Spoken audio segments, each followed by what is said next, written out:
What's up, guys? Welcome to TFGoose Gaming. I'm TFGoose here with Vendetta, and it is time for some more Cities Skyline today. Huzzah! Yay! Yay! Today, as we rifle through Vendetta's city that you may recognize here, it's a little bigger this time. That's all right. We're going to talk about districts and taxes and the budget panel, which I know sounds really sexy. Try and contain yourselves.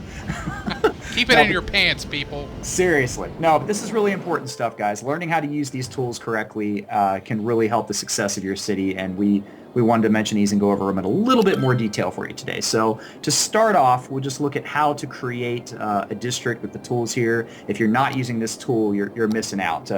Take it away here and show us what we're looking at. Yeah, so in the beginning here, you just have the paint district button. You have your brush sizes, small, medium, large. You just lay these down by left clicking. It draws a nice little circle. When you release the mouse, bam, district. Boom. And you can even rename it if you want. Vendetta's really, really fond of not renaming into districts at all because it takes time to think of names. But it's totally up to you. So do whatever you want. Yeah, perfect. Excellent. I like it. Very unique. So name these however you like or don't, but it's just to help you differentiate from them, here and there. And then, of course, if you want to modify a district that's already there, you just kind of hover over it, and then if you just hold left click, you can kind of expand its territory over another district that you've already laid, Yeah, it's like the including U.S. wiping it We out. just annex stuff. Yeah, boom, and it's over. Right, totally wipe that district out. Or you can hold the right-click button to actually just delete a district that exists and not leave a new one in its place. And that's how we do that. So, draw these out however you like, and it's best to, draw over certain areas of your towns, things like residential areas, industrial areas, commercial areas, high and low density areas. And the reason you want to do that, though, is because there's some really awesome tools that you have at your disposal that depend on using the district's functionality. So first things first, we'll go ahead and look at the policies there. You're going to bring those up. So take a peek at this. If you aren't using the policies screen, that's bad. So some of these guys, if you don't select a district, you can set policies here that kind of impact the whole city. But it can behoove you really to target a specific district and set individual policies on each one for things like, taxation and some of these services and stuff here. I know one that I see a lot on people that you're not using at the moment, I think because it's expensive, is that smoke detector distribution. Well, does that count for industry? I think it does. I think you could put it anywhere. So Oh, I in mean, buildings, you're right. Wow. yeah, any buildings. So yeah, you can put those on, but it costs money. So you just want to, take a look at some of these and determine if they're going to be, viable for you. That's another thing, though. It's like some of these policies are really expensive if you were to incorporate them citywide, but maybe Yeah. you only have a problem with fires, in a certain area of your city, and rather than pumping down tons more fire stations and such, maybe it would actually be less expensive to you to go ahead and put that sort of a detection system in. So you can play around with this stuff. Yeah, smoke detector is one that I use quite frequently, and it helps out a massive amount. It is kind of expensive, but it works awesome. Yeah, and it's also something to remember if you turn on some of these policies, if you ever do get into money trouble, you can come in here and turn them off, even just temporarily, just to get that money bump in. Of course, I think some of these also increase money, so you got to be careful about that as well. I'm pretty sure your recreational use one there actually increases taxes, so Yeah. bumps up your police protection, right? That's the kicker with Yeah, that yeah. one. Yeah. And like another handy one that we were kind of talking about in another video was the free public transport. Now, you don't get any income from your mass transit like your bus and your metro. However, you get an increased usage. Yeah, exactly, because people like free things. But obviously this is something that you would want to incorporate, in areas where you're running your mass transit. So obviously put that in there and take care of business. So anyway, again, just look through these things and figure out which things would apply for your whole city and which things you might just want to apply for certain districts, especially with these tax relief ones and the ones that increase revenue for taxes. You definitely may not want to put that over your whole city, but it can be great to do it in targeted areas. Yeah. So take a look at those and see which ones work out better for you. So other than that, I think let's also take a look at maybe that resources panel. We'll talk about industry specialization a little bit. Oh, yes, yes. Going back to districts. So this is something interesting that you guys will want to take a look at is you have your different industries here. I happen to pick a map that has a lot of trees, so all of my industry is actually focused on forest. But depending on your layout, and here we'll go back to that, you have farming, ore, and oil, I believe. These blue patches here are ore. Green is obviously trees. Yes. And then the yellow is fertile land, which I haven't seen a map yet. I mean, granted, I haven't played all of them that have like a ton of this. And then this black stuff here is black gold. Yeah, get your oil happening there. So yeah, different maps contain varying amounts of the different specializations for your industry types. So just take a look around. Now, one thing that's being requested from the developers is to allow you to draw districts with this overlay up. Because if you actually click the districts button down there right now, Yep. this goes away. That's which annoying. Yeah, kind of a bummer, and I think that's a perfectly valid request, and I'm hoping that the developers will heed the wishes of forums and Reddit posts and videos like this one. So be on the lookout for that. It wouldn't surprise me if that's a feature that comes before too awfully long. But again, you can just get a basic idea of where the thing is when you're looking at the natural resources panel, and then go ahead and draw the district to suit it.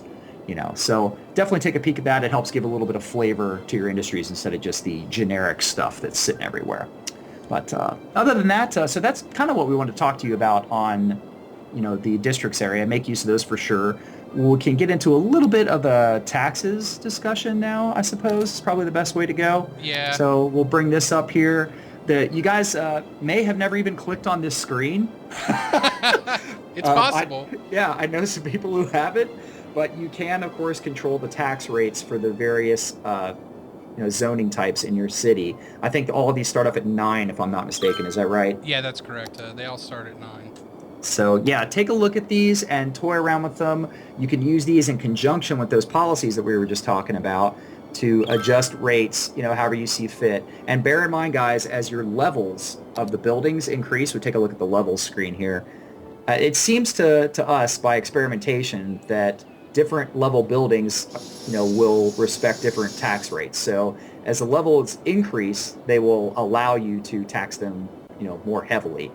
Up to, I think, what was it we said? It was about 13%. If you go above that, they start getting a little whiny. Yeah, they start, we'll knock this up to 15 here, and they'll start crying about it. Yeah, you'll see these little bubbles will start popping up over the city, in various areas.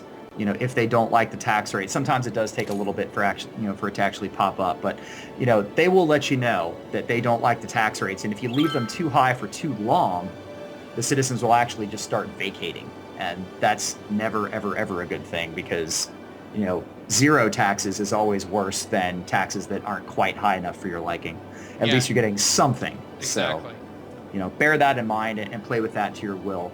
But that's just been our experience thus far. So use these policies, use these sliders rather, in conjunction with those policies to get you the, optimum amount of income. And also on this same screen here is this budget panel. We'll kind of close talking about this. This thing seems a little confusing, I think, for some folks. Everything comes in at 100%. So when you build, power stations and water pumps and, medical facilities and such, everything is operating at 100% efficiency.